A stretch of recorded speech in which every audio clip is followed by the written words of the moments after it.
All set. Well, good morning still, everybody, and welcome to Richardson Plano's Connect to Thrive Mastermind with our guest today, Tammy Gross, whose talk is entitled Scripting Your Story. So don't sit around and complain about all the zombies attacking your business or your life.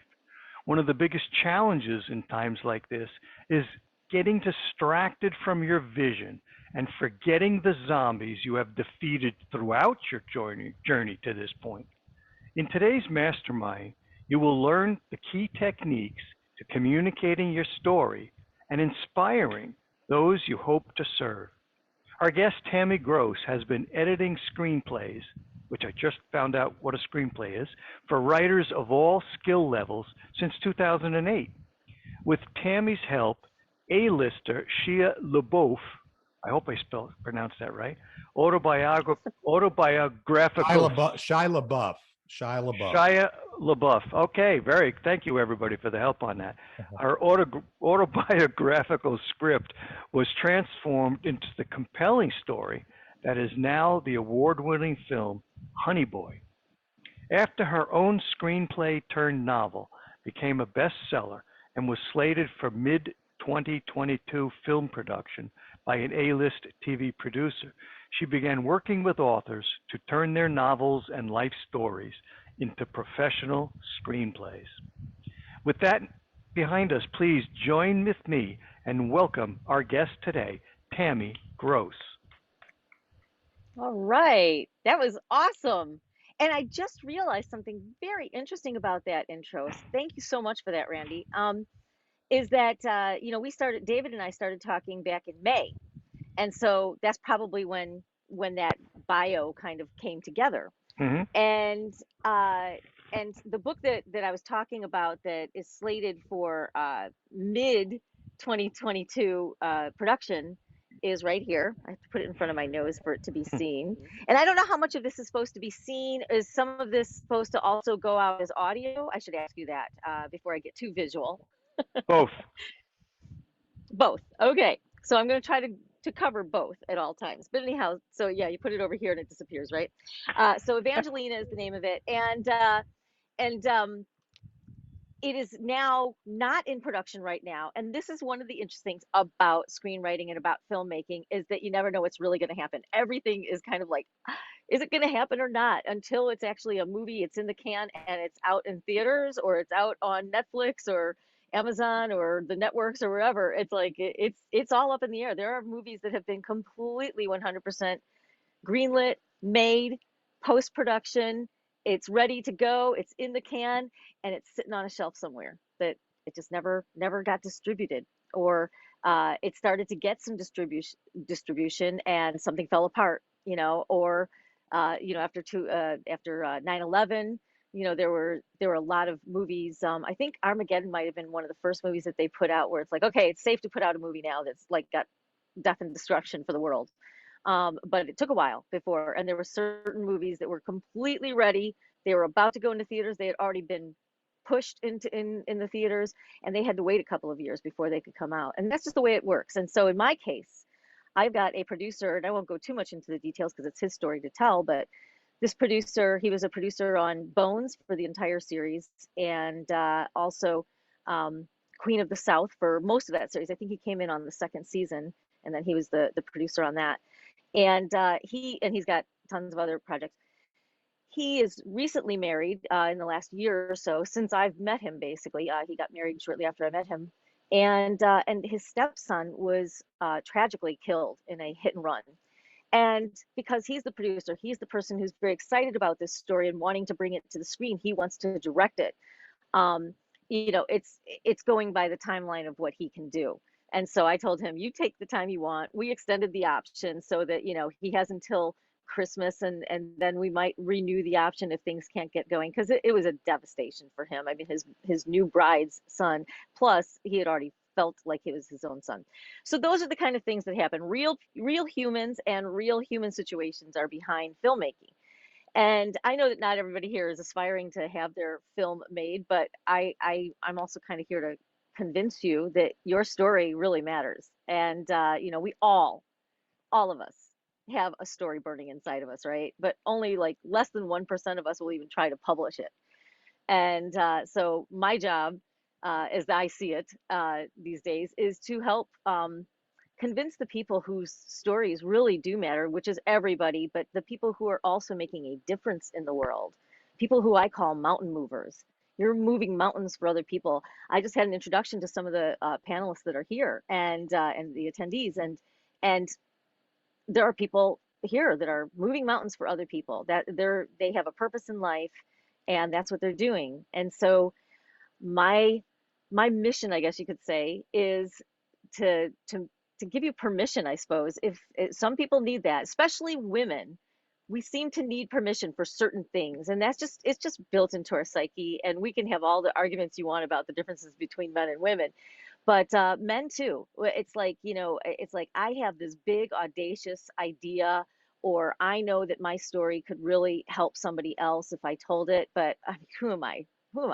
I'm, nobody knows me, and that's not that, and nobody cares about my story. They just want me to help them, figure out what's going on in their life and everything. And so I'm giving you permission to think big, okay?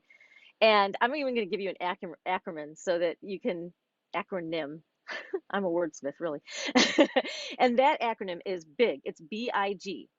I want you to come out of that not that important thinking and realize that, when you share your story, it changes lives. Think big. So the B in big is to think big, but it's also to believe that you have a worthy story. So believe, believe, believe. That's easier said than done, right? It's something that is a whole mindset thing. I actually have a whole book coming out called The Win-Win Mindset, and it talks to that a little bit. That it's like it takes us time, and we have to make decisions to think big and to start believing things that are true, but are hard for us to see as true because we have all of our baggage and blocks in life that do that to us.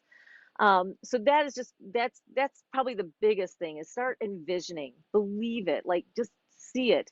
The way that I started writing screenplays is that I went to a pirate museum and I found out about these female pirates that lived 300 years ago in real life, and I had no idea about them. I had never heard about them. I had never read a book. I had never seen a movie about them, and I wasn't like the biggest pirate fan in the world, but it's like I was a fan of their story, what I was learning at this pirate museum, but I wasn't learning enough. But the first thing that I thought, and I was there with my sister who is a pirate fan, and that's why I was at the museum, is because she dragged me there. And the first thing I'm like, I can just, I did the whole director thing. It's like I can see this story on the big screen, and I'm always looking up as I'm thinking about their story because it's just so epic. I mean, they were part of ushering in the whole golden age of piracy. They were part of that, and in my opinion, they were part of like setting some of the tone of democracy that gave us what happened in 1776 in America and in the United States of America. Because I know there are Canadians here who don't like it when we say America and claim it as all our own. But so that was one of those moments where I was thinking big, and I didn't ask for permission. I just started researching these people and wanting to find out more about them and find out what went, you know, how their story really went in real life and how it could make its way to the big screen. I didn't even know how to write a screenplay. I had not really finished a book. I had been writing a book because I'd always said that I would be a musician because I was actually a musician for 25 years. So Ricky, you you got my attention right away. But I had taken a break from singing, and that's when I was at this pirate museum. And I had always said that I would sing when I was young, and then when I was older and had something to write about and had life behind me and stuff, then I would start writing. And I guess I turned old that day because I never really went back to the music. Everything just went straight to the researching the story, writing the story, learning how to write a screenplay, and thinking big. I have to say though, I did also kind of hurt myself a little bit by not thinking big enough because there was really a very, very big thing that I was seeing, and this was before all the Marvel stuff really started to take root. And we did have Star Wars already, we did have X-Men, but we didn't have all the stuff that we've enjoyed in the last part of the last 20 years. And so my thing was there needs to be a big pirate series. And it's a series of movies because there are that big of personalities, but these are true stories and they give us our heritage, not just American heritage. I mean, they come, these pirates were coming from literally all over the world. In fact, it all started because of a war that really I call World War Zero, because there was a world war going on and it involved all the European countries, and all of the New World was involved in this. In fact, a lot of the battlefields were on the water, and that went on for like 14 years. And that was part of my research, as I was finding out that this was big, and there was a huge story, a bigger story to tell than just these two female pirates. And I really envisioned that, and I envisioned a whole story world, but I never really told anybody about that. I just wanted to write my pirate story. That's what I kept concentrating on. That's what I let people convince me I needed to do. And a lot of people would kind of not give me permission to think big like that. They're like, get your first, do this and don't be thinking so big. And I kind of missed out on a time when there were producers that were kind of open to this stuff. And so 2014 was a pretty magical year for people who were really doing story worlds, and it also in books, and in even in blogs, and how people were serializing and doing the Dickens thing, right? So that is a cautionary tale of what happens when you don't think big, because I didn't think big enough, and I kind of missed the boat a little bit. Not to make a pun, because the one thing I did right was the Treasure Galleons. And this is another screenplay that was turned into a book, and it is basically the prequel to the whole female pirates thing. So now the female pirates is the next thing that's coming out probably, and that's what I'm working on. I say probably because I set aside my dream a little bit because I started helping other people in the midst of all that. So that's the whole point of the be in big, is believe, believe, believe. Don't miss your boat.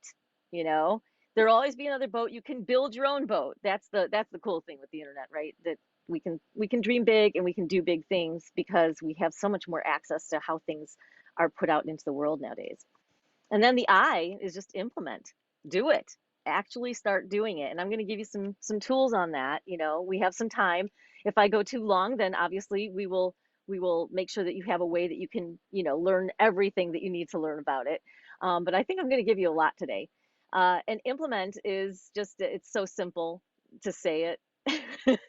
But we all know that the best intentions just don't always come to fruit.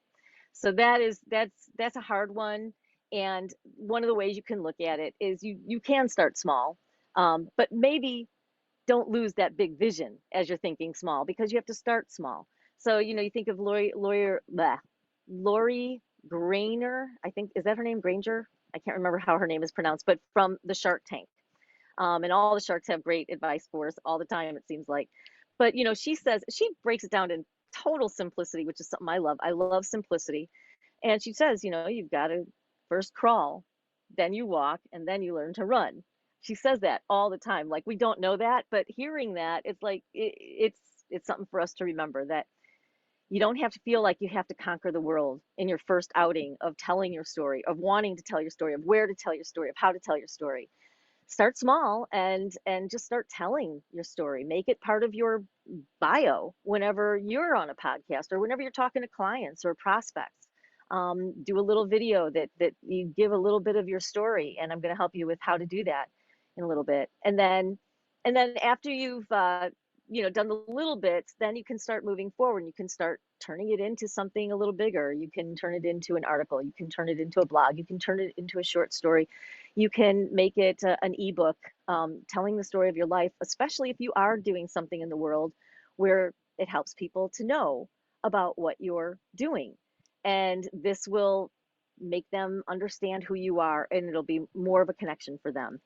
And then you can get bigger. And in my opinion, your next step would be, especially if you are thinking big enough that you're being audacious and you're thinking Hollywood, it's like you're already thinking, who is going to play me in the movie of my life?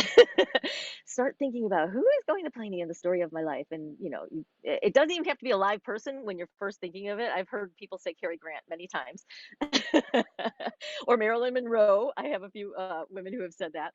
And I'm like, okay, yeah. You can also think realistically, because if you're thinking big, you're also thinking, okay, maybe I can get this done in a couple of years. So who is going to be the right person to play me in a couple of years, So be thinking big like that and implementing by turning that story now, after you've taken those littler steps, turn it into a screenplay. And I say that because we're still kind of stepping up to something bigger. And if you go straight to a book, that might be the comfortable thing to do, but it is a lot harder to take a book. Actually, I had a sample here that was right here in front of me. It's a wonderful visual, but since not everybody's visual anyhow, and I don't see it, I think it might have fallen on the floor. Whoops, I'm not taking care of that book. But it's a book that I just used to hold up because nobody reads it. It's like 650 pages, and it's a novel, and it's huge. It's really, really huge. Now, would you rather read that, or would you rather read something that's 100 pages, that's nice and thin, as the reader, but also just when it comes to trying to fit your story from a 650-page monster or even a 200-page monster down into what a screenplay is, which is about 100 to 120 pages, especially if it's like a biographical story, a biopic, as they say. That is going to be probably about 110 pages is what you're going to want. And a lot of it is double spaced. Everything except pretty much the dialogue is mostly double spaced.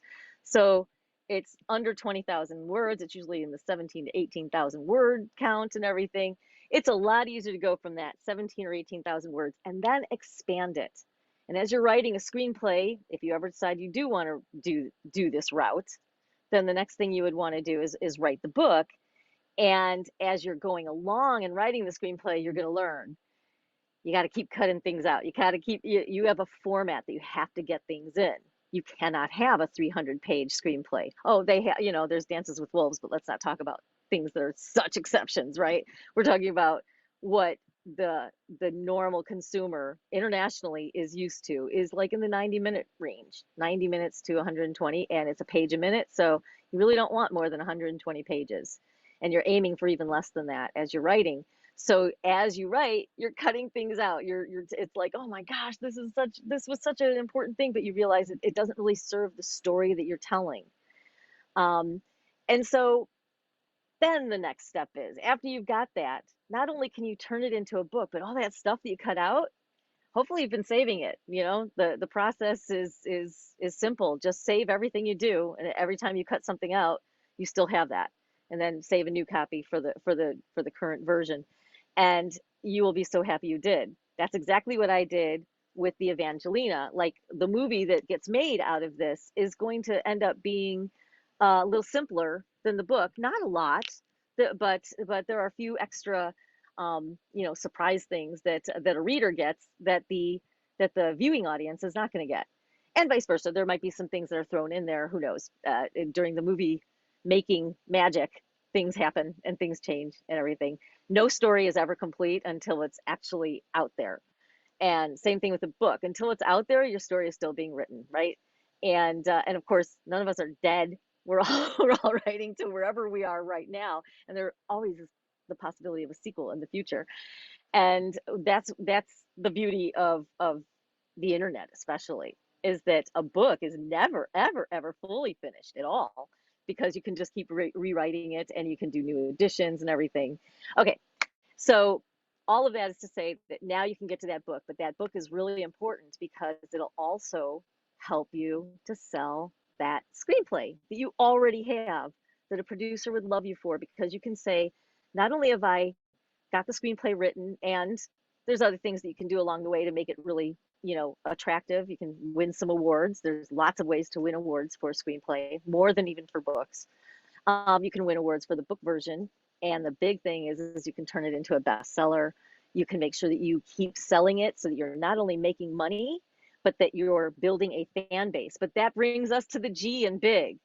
So we want to believe. We want to implement. We're doing all those things that I just talked about. or at least some of those things, right? You don't have to do them all. Everybody's path is going to be a little bit different. I'm just giving you a good, clear path of what you could do. And then you get paid. That's the G, is get paid. And the book is part of that. The book is part of that whole system where you can monetize your story. There's lots of ways you can do it when you're in business, depending on what business you're in and who your audience is and everything. There's ways you can monetize your story. You can turn it into a nonfiction, book that's about your business, that's about your system that you have, that you help people with or something. So it doesn't even have to be that book yet. It can still be another book, but it can incorporate your story. So your story is still part of that. So that's a way to monetize it. And you make those sales. You are not just doing the get the bestseller and now I've got the status and now the sales have stopped. You can just keep making the sales. So get paid for it. And another way is through the contests. A lot of these contests, most of the contests have some kind of a monetary prize. So if you can get yourself to a winner status or even in the top 3, you can usually actually make some money there. And so there's different ways that you can monetize. So hopefully I've convinced you by now. I've talked a lot about thinking big. So think big, think big, think big. that's the groundwork for even wanting to tell your story.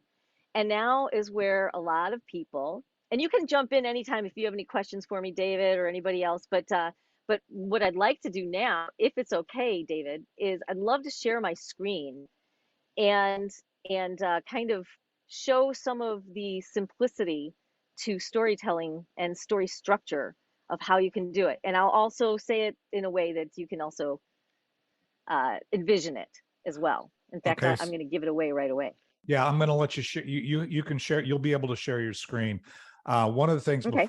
before we launch into the how-to, I think it would be important because you've covered a good, big acronym. You've covered, thinking big. I can only imagine with the folks that are on here, and I'm going to bring on Zip as well and promote him to panelist. So and like I said, there'll be other people adding. But I'm going to invite any questions about the relevance, if you will, of the story. What we have here predominantly is entrepreneurs, small business owners, and that kind of thing. And so I can hear some of the brains that are in this mastermind saying, like Randy, for example, that are saying, okay, so what does writing a screenplay or the process that Tammy's talking about, how in the heck does that apply to me expanding my influence or my impact or increasing my revenue in my business? So my question really is, I'm going to bring Randy up because I know he was so Randy, ask your question. Well, my question, I was taking copious notes as I always do, but my brain was going as fast as you were. A week or so ago, I was the quote guest speaker at our networking group, and I tried to tell portions, snippets of my life story. A long story short is that I had some issues with my legs, and I was really having a lot of problem, and it distracted me, and I didn't execute as well as I wanted. But I found as I look back over my life that a lot of things enabled me to do a lot more things. And I wanted to share that with people so that they don't think there's an end at a certain point and they can't go any further. And I was enabled by mentors, by people that I worked for and all the rest of that. And so I don't know whether I'll ever really make a book or not, but you've really got me excited about I don't want to say thinking about it, because thinking about it is not doing it, but I'm very anxious to hear the rest of your story. Well, that's excellent, and that's actually a great segue, and I can answer both those questions kind of all at once, and also as I go forward a little bit, is that basically you're bringing me to the why, right? And I am actually thinking about doing a TED Talk. And if I do, I have somebody who just encouraged me to call it, it starts with W, because I guess there's a book out there that's very, a lot of people here probably know about. It starts with Y. And for me, the W is not necessarily a letter, it's a shape, but it's also W for why. Why are you gonna why are you even gonna tell your story this way? Why do you need to know how to tell your story this way? But you just gave a great example. You were on a podcast and you were having a little trouble focusing because you didn't have it already worked out in your head exactly how you'd say it. And here's a little tip on that too. Something that I am still learning is that no matter what the question is, you tell your story. Well, by the way, And I actually had a script, and oh, good. I was unable to follow it, and I won't go into the details why, but it was very Well, frustrating. that's an art in itself. That's an art in itself of trying to follow a script. But if you have a script, then of course questions might throw you into a totally different direction. But that's why the rule is that no matter what the question is, at some point, especially if you don't know how many questions you're going to get early on, first or second question, tell your story. Doesn't matter what the question is, just tell your story. Just find a way to tell it briefly. Yes, Ricky Jean. Well, one thing that I have noticed and experienced is that how does publishing a book, a script for a play, getting recorded music out there in the world on the Spotify and Apple Music and stuff. It's not that it makes you any different than somebody that hasn't done that, but somehow, some way, it does give you, what do they call it, gravitas, Yes, yes. I have noticed that some people got to speaking engagements just after they become a published author. Not that that book was read by millions of people, but it just gave some added, gravitas to them. So if you're thinking about, well, how could this affect me in my business life? If you went ahead and did this and got it published, no matter if you and your wife are the only people that ever bought it, it does move the needle in the business world. I don't know why, but it does. I can tell you why. I can tell you a couple of reasons why, I think, at least. And there are some statistics still that kind of go behind it. But I don't have them at my fingertips, so I shouldn't have mentioned that. But there are statistics that actually do back up that if you have a book, it does elevate you in results. It may or may not elevate you in other people's brains, because there are some people who's like, anybody could write a book. It's like, well, like I said, about 1% of the people even try and even begin to try to publish, and almost nobody ever actually makes any real money. Most books make less than 500 sales. Most make less than $500 in sales in their lifetime. And so that's a whole another discussion, by somebody who's more of a book sales expert. But the point is it's the know, like, and trust that we all want. We want that with our clients. We want that with our prospects. And a book gives an entryway to some people. It can be, what else is it? It's content. So now you have something that you can put into the hands of somebody, and you can, if you're being savvy with how you're doing it, you can get their email from them. And so now they're in your world. They may or may not even read your book, but they wanted it. They wanted to at least be able to flip through it, skim through it, or scroll through it if it's an ebook or whatever. And so there is that, and it's a credibility thing, just like you were saying. It's a cachet, that some people attribute more weight to that than others. And the people that you're not trying to impress people necessarily, although it does impress a lot of people. You're just trying to reach them and connect with them. So Tammy, I'm going to introduce Robbie D to you. Rob Denenberg joined us, and he didn't get a chance to introduce himself, but also I'm sure he has some insights or questions. But he's doing a lot of real estate and that kind of thing. Plus, he has a vision for creating greenhouse communities and changing the way we do things. So he's got he's got a pretty cool story. But Robbie, go ahead, introduce yourself. Do better than I did, but also you can ask your question. Well, I'm Rob Denenberg, and I do everything. I manage properties, I fix properties, build greenhouse communities, I'm managing warehouses. I like to be busy. But with what you're saying is running your own story, your own accomplishments, it's like, what have I done my whole life? And you look back to see your accomplishments, which helps motivate you to the next level. In fact, Dave once a year has everybody do an exercise where we're basically writing our stories, looking back just to say, boy, I did do a lot. I am incredible. Yeah. And do I want the world to know how incredible it is or publish it? Or do I just need it to read it to reassure myself that I'm actually doing something, I'm moving forward?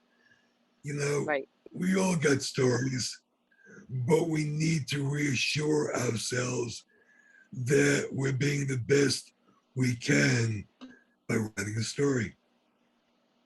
Absolutely. I love the way you put that too. And I love that you are such a go-getter and you're doing so much. So it's great to meet you, and that's a really great point. Reflection. We have to pat ourselves on our back.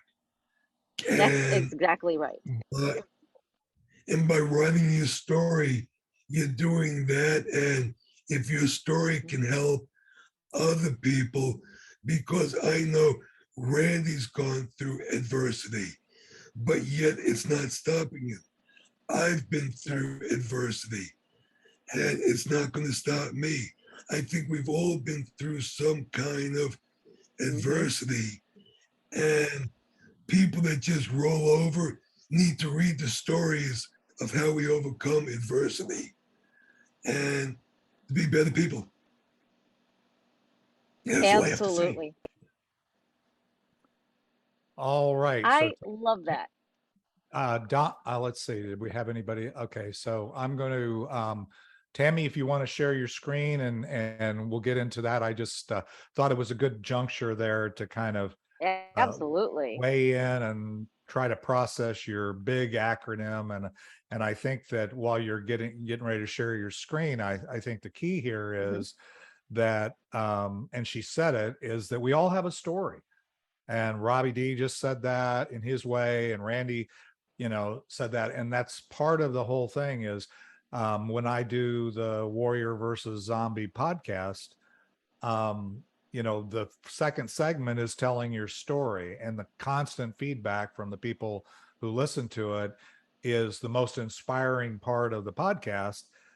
What they're doing is great, but their story, how they got through it, and the zombies that they encountered and overcame, and that is generally the most inspiring and attractive thing. So you need to apply that thought process to your business story, your reason you're doing it, because you're not just doing it. If you're just doing it to make money, it's not that inspiring. But if you're doing it because your story led you to a place where that was the most important thing in your life, now that is exciting. And it could be the same thing. Anyway, go ahead, Tammy. You want to share your screen and help us think about how to implement our screenplay or our story? Yes. So hopefully you're seeing something that just says scripting your story at the top, pretty much, right? Hopefully you see that. If I share the right thing. I'm seeing Chrome. You're seeing my Chrome. Okay, so let me go back.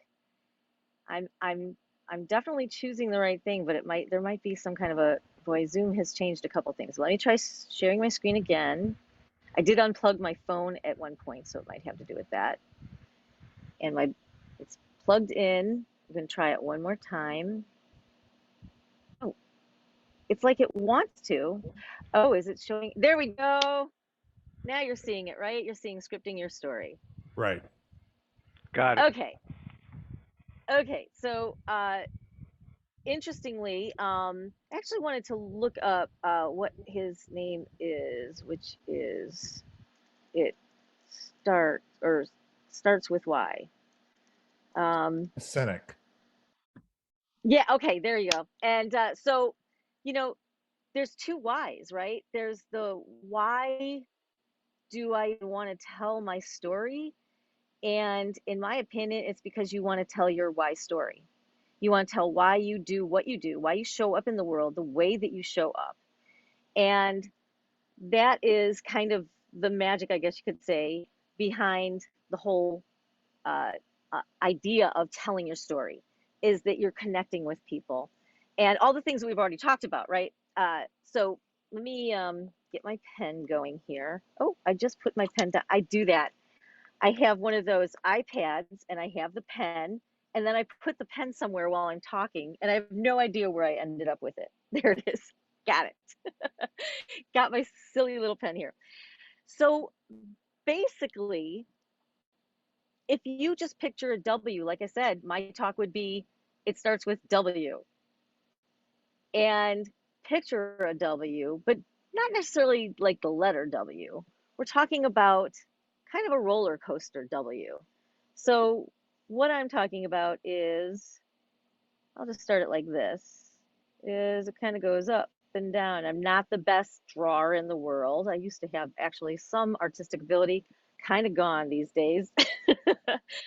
And with that W, one of the things you can do is just make it a big long W, like it's a full roller coaster. It's like you're going to get motion sickness on your roller coaster, because this is about your life.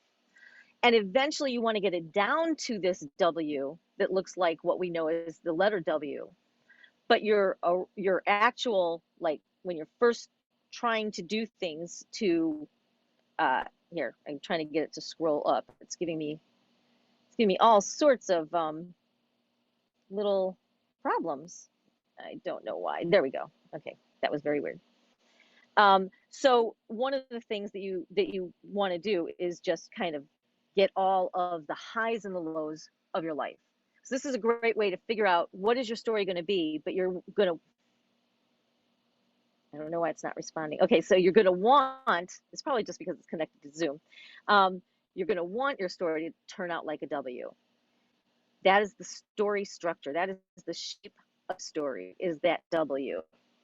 And it's going to all make so much sense at the end. You're going to be blown away by how simple this is. So it's going to seem complicated, but I want to get you on a path where you can actually make it happen. And sometimes just taking those little steps. I have no idea why I just did that. So we'll undo whatever it just did. It's really acting funny. I'm putting my hand on it. I hope it doesn't make it so that we can't use it, because it does get a nice visual in the end. We might have to not use it since it's just not responding. Okay, so you want your highs and your lows. So, and these are very these are poignant moments in your life that you're looking for. And you don't want to filter yourself when you're first writing. You hear this all the time that, when you first start something, just brainstorm. There's no bad stuff. You just throw it all on the page. Just vomit it out. The vomiting of the first draft is what we call it in screenwriting. And a lot of book writers do that too. And so you just want to have, it can be like a small moment. It can be that moment that you realize, like somewhere, and you don't even have to be chronological, because you don't want to have to keep going back and erasing and everything. So just if it comes to you, just put it up there. So like for me, I realized, oh my gosh, I actually do have a musical talent. For me, that was something that was hard for me to understand, because I had been told I was tone deaf by somebody, and I believed them. I thought, because I was telling them that they were out of key, and then they said, well, how would you know? You're tone deaf. And I believed that for the longest time. My dad was a musician, and he and the rest of the family didn't tell me any different, because, well, I was loud. And so they had learned to tune me out. And then one day I did a performance at a talent show, and then it's like the whole world's like, oh my gosh, she actually can sing. She has some talent, and she just has to shut up on that piano long enough to actually hear her and not play the same song over and over again as my dad had tuned out. That was the day I made my dad cry. And so that was a really big high for me. I found out that I actually had talent, made my dad cry, never saw him cry like that before, or since probably. And then you have your lows too, and they can be wherever on this. Like I said, it's not necessarily chronological because you can always rearrange this later. And so for me, it was well, the day that my dad died. It was one of the worst days of my life, as most of us, who've been through our 30s. My brother-in-law calls the 30s the death years, because when you're in your 30s, you start losing people you really love. And I was in my 30s when my dad died, and so that was a tough one. And so we all have these moments, right? But then you start to organize them, and now I'm going to get into the actual why of why. It's doing it again, whereas I'm trying to push it up. It's giving me other things. Don't worry, we'll get through this here. Just gotta. There we go. Maybe if I do it really slow and it catches up. No. So we'll do that. We will do this. We will see if we can make this thing behave at all. No, we don't want any X's there. I'm sorry, guys. This is not the way it's supposed to be working. It's just being very naughty. I'm going to try it again here. Trying to draw, and if I keep going, maybe it'll keep going. Okay. It'll at least let me move it up a little. Okay. So there we go. Now we're going to actually spell out the word why. We've just been workshopping. So W stands for workshopping, at least it can in this case. And now we're going to go to something where it's an H, but it's not a typical H. It's a shape again. And I'm just trying to give you some visuals that kind of help you make some sense out of it. And what you're going to do is you're going to take all of the stuff from up here, all of the highs and the lows, and you will list them. Oh, that's right. I can't make this connection because this thing is here. So we'll just cut it and maybe it'll go away. There we go. Okay, so, oh, it made everything go away. Doesn't matter. Just got to get back to it. Really don't want this to keep being a problem. Okay, so everything that's up in our big roller coaster, we're going to start listing them. So I'm making this a very tiny little list, but just list all the things. They can or can't be in order. Maybe this is the time for you to start organizing them, get into order. But then you're going to want to filter them at some point and get to the real list that you want at the end of your H. And so that will be when you start realizing, okay, my story is about how I show up in the world today. That's the end goal that I have with this. And I want to connect with my clients. So telling this story for me, telling that story about my about discovering my musical talent, that doesn't go. It doesn't make the wash. And telling about when my dad died, it is an important part of my life. It's not an important part of the story that I would probably be telling if I'm talking about screenwriting and music is just in the background. But it might be part of the life story that turns into a movie. So it might make it into there because that's a poignant point. But it still might get cut. So you want to get down to the things that are really important. And then you start a newer list that has a lot less to it, right? Now we can move up to what is going to become our actual W story that I can't draw until it lets me. There we. Okay, so I might have to give this up and I might just show you these pictures when they're done. It's a lot more fun if you kind of discover them as you go. But let me do one little thing here. See if it'll let me just draw with my finger, because maybe the pen's a problem. I don't know. It's been charging. There we go. Okay, so we have our W. So now we're taking all the things from up here, from the end of our H list, right? And by the way, the Y in Y, W-H-Y, to bring that back down a little bit, is obviously you. You are the one component that makes your story so super unique. So you don't have to worry about, wow, this is sounding a lot like Randy Travis's story. I went through all the same things as him and everything. Nobody's going to want to read this. I'm not famous like him and everything. No, That's not how you can't look at it that way. Remember, you've already dreamed big about this, and you've already gone into that belief system that your story matters. It's not the story that, oh, it's similar to somebody else's and they're bigger than I am. So yeah, okay. No, that's not thinking big, right? So you keep going because you are that factor that makes it very, very, very, very, very unique. Okay. So now you've got your more structured W that you can start filling in. And I'm just going to kind of draw what story is like. And if you are just listening, then what you can do is kind of draw your own thing here. I'm having a lot of weird little tech things that are happening.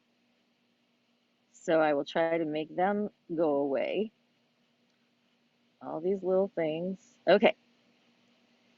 Yeah, I think it's just being connected to Zoom. I haven't done it to Zoom for a little while, and I think Zoom has made enough changes that it's making it challenging. So I want to be mindful of the time and make sure that we keep moving forward here. Your story starts with you, right? Here you are. You're at the start of your story, and you're living life the way you're living life. It might be a great life, and you might be super happy. It might be a not so great life, and trying to figure out, how do I keep going in life? You can be anywhere in your life at the beginning of your story. The main thing is that you are basically, the way that story structure works, and there are lots of ways to look at it, and you will notice some things that are familiar if you're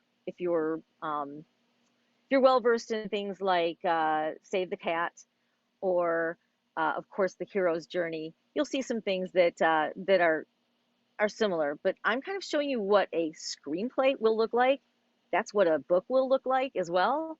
That is what a short story will look like. Really, all these things usually end up, but if you only have a couple of minutes to tell your story, I'm going to also simplify this for you, and it's going to all start making so much sense.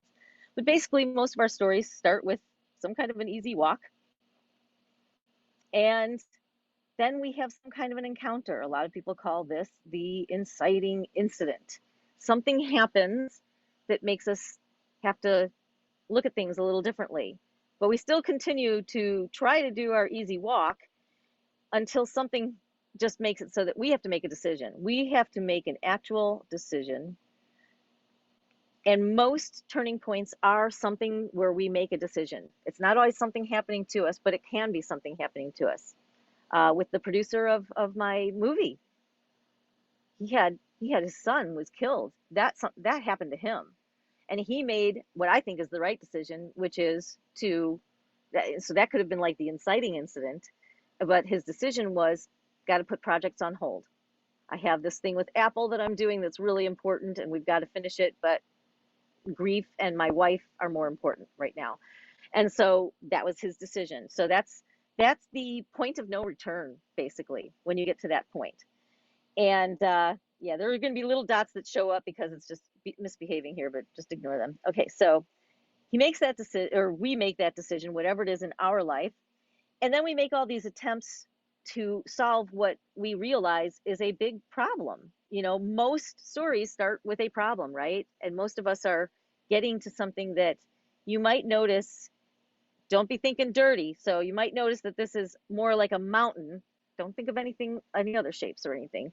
So this is looking kind of like a mountain that we're about to go through, right? So this is a problem that we realize that we're trying to overcome. We might not even recognize it as that at the beginning. It depends. Everybody's story is different, and how it gets going and everything going to be different. But usually it's a problem that we discover somewhere around the time that we have to make a decision to do something about the problem. We make all these attempts based on whatever knowledge we have, and we might even think that we're making really good strides, but then in every good story, you have like this midpoint where everything changes. Either it gets worse, or it might get better, or it might get different.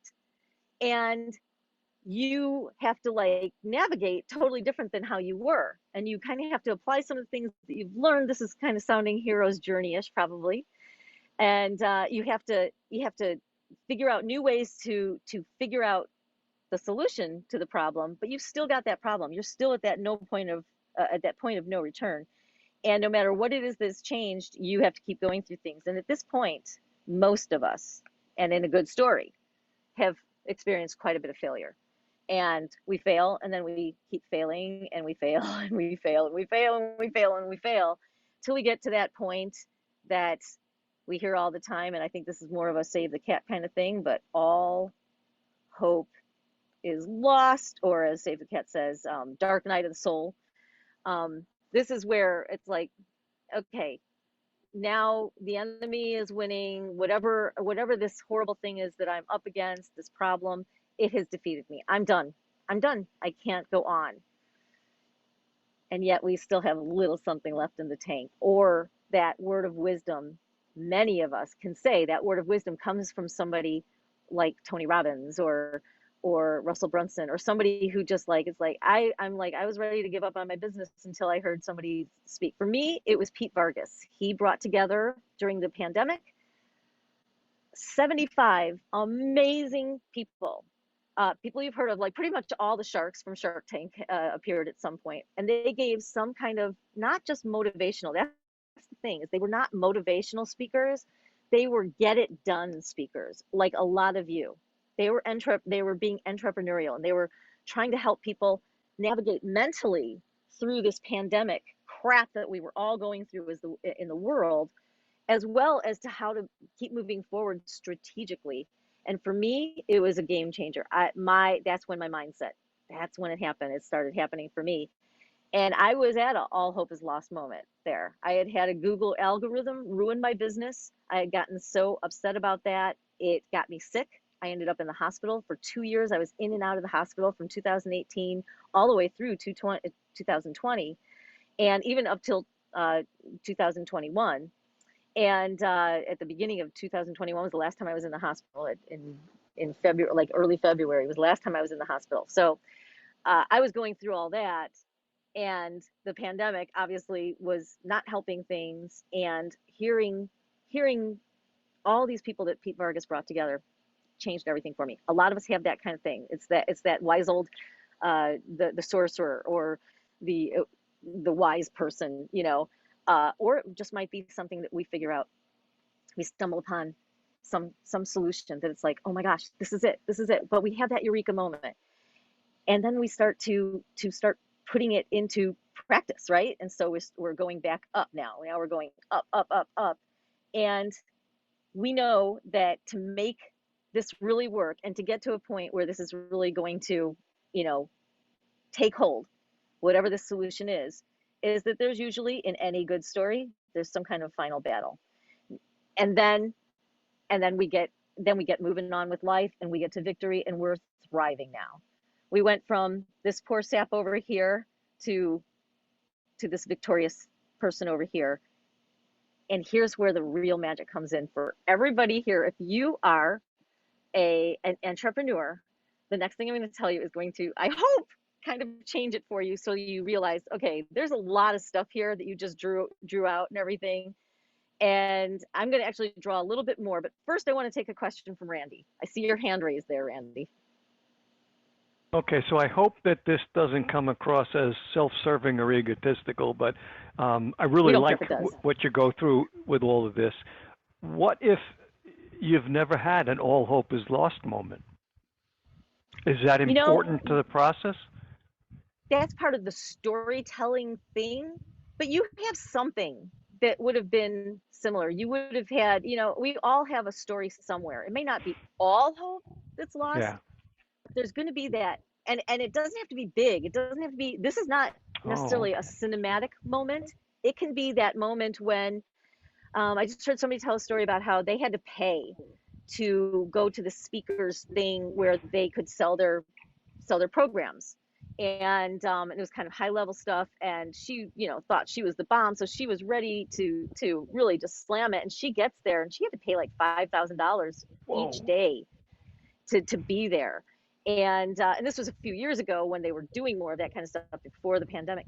And nobody came to her sessions. She didn't know how to wrangle them in, and she lost money. She was losing money. And for her, that could have been a really big all hope is lost moment, but it lasted for a fairly short amount of time, because what she did is she called her husband and all that kind of stuff. And I won't go too far into her story, but the main thing is she had that moment where it's like, I'm such a loser. Why did I think that this housewife from Colorado could just do all this really cool stuff and change the world with what I'm doing?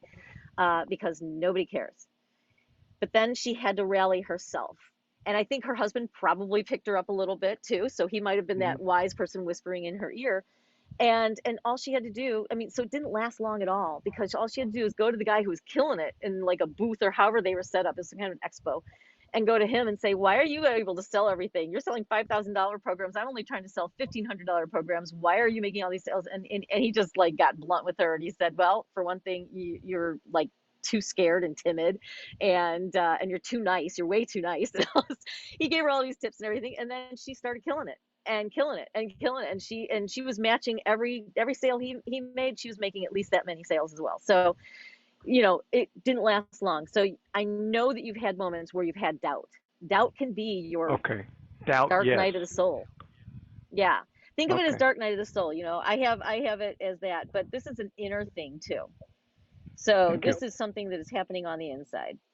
And what I'll do is I'll just show a little bit more of what we do as entrepreneurs, as what I always call difference makers, but now I'm starting to call everybody mountain movers. And boy, did that one come out weird. Okay, I have all these little dots all over the screen because I'm trying to move it up and it just will not let me.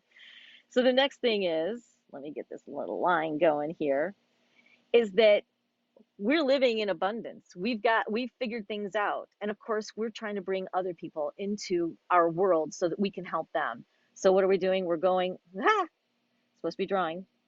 We're going, let me try it one more time here, see if it'll do it. There we go. So we want to go and start telling others, and we want to lasso this mountain. And why do we want to lasso? Now the pen is working fine. Don't know why. And here we're going and telling, right? Or go tell it on the mountain. No, we're gonna go and lasso the mountain. We're not gonna go tell it on the mountain. We're gonna go and lasso that mountain. And here is magic that I hope brings everything together for you. And since this is not working so well, I'm wondering if I should just start a different thing. I'll just start a different one there. Okay, so I'm gonna draw that W that we want to end up with. Okay, and the reason I want to get to that is this is what's going to kind of bring it all together for you. Story structure is usually in 3 or 4 acts. The way that stories are told mostly are 4 acts. If you listen to Sid Field, who's known for his book, I believe it was called Story, or am I getting him mixed up with McKee? But his is, okay, maybe it's not called Story, it's called Screenplay, I think is what it's called. And he has the 4-act structure, but he calls it Act 1, 2, and 3, but you split Act 2 in the middle. So however you want to call it, 3 acts, 4 acts, it's pretty much 4 acts, because you've got Act 1 where you have your problem. You have Act 2 where you're trying. I don't know why it ended there. Come on. Ugh. Act 1 is the problem. Act 2 is try. Act 3 is fail. And then Act 4, or 3 if you go 2A and 2B for the middle, is the solution. So you've got your problem on the left side of your W. If you're listening, draw a W and put the word problem over the left side of your W. And over the next part of the W, it's try. The next part is fail. And the next part is solution. This is a very simple way for you to look at how to tell your story. So Randy, when you were on this podcast, what you were trying to do is probably fill in details and stuff because you weren't looking at the bigger picture. And that happens a lot. We all do that. And I still do that. Even with this, I sometimes lose myself and it's like, oh, why did I do that? But you always have this to come back to. You can always kind of stop where you're at once you realize it, and you can usually come back. And here's the cool thing. You're usually finding your transformation here. And this is why it's your transformation story. You've had that dark moment, but then you have that aha moment. You have that transformation that now you've been turned from worrier into a warrior, and you are ready to just take on the world. And that's what your upward trajectory is at the last part of the W there. That is the shape of story.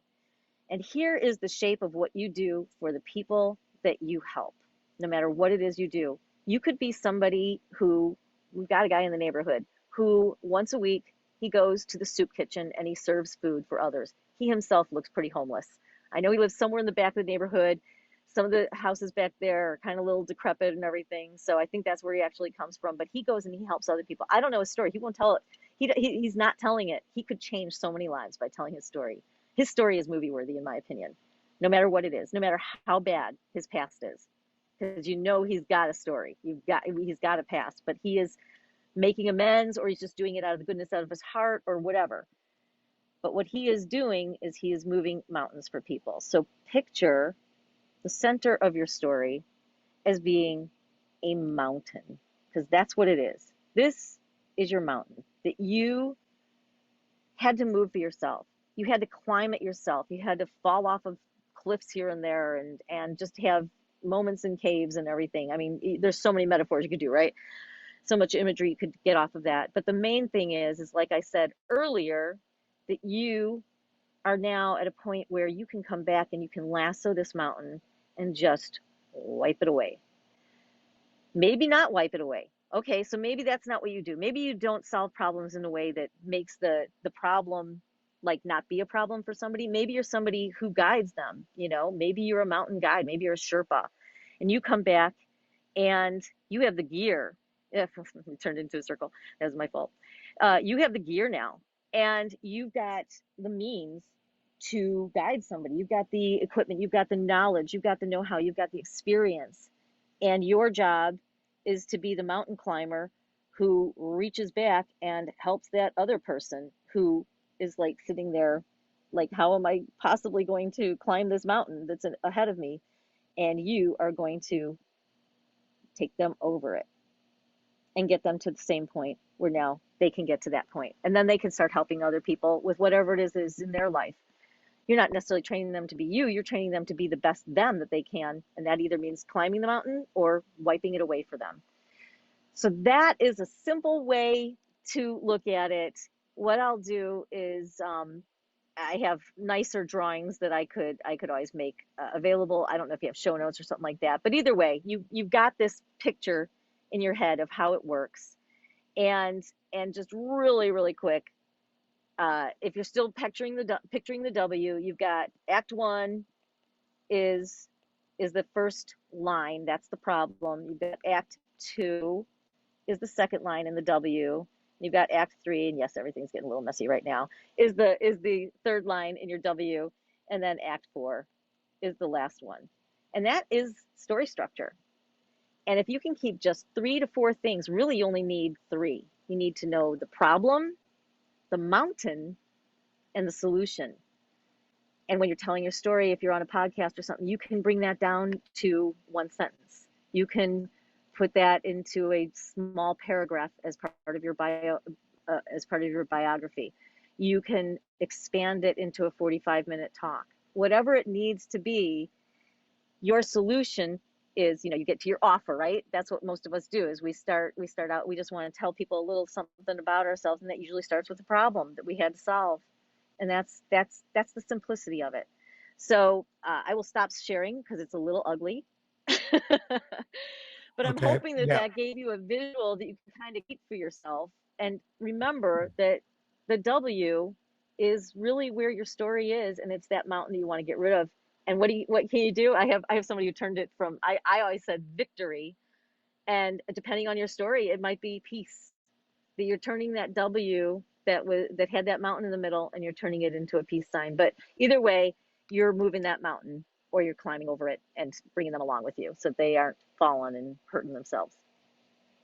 So hopefully that makes some sense.